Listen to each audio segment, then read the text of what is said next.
Welcome back to another technical deep dive here in the debug zone. Today we're tackling a big question and breaking it down with insights from other users. Hopefully this clears up some misconceptions and helps you get the answer you need. So buckle up, stay a little curious, and let's jump right in.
And that's a wrap.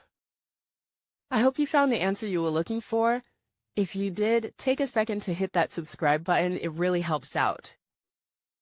And let me know in the comments which solution worked best for you. See you next time in the debug zone.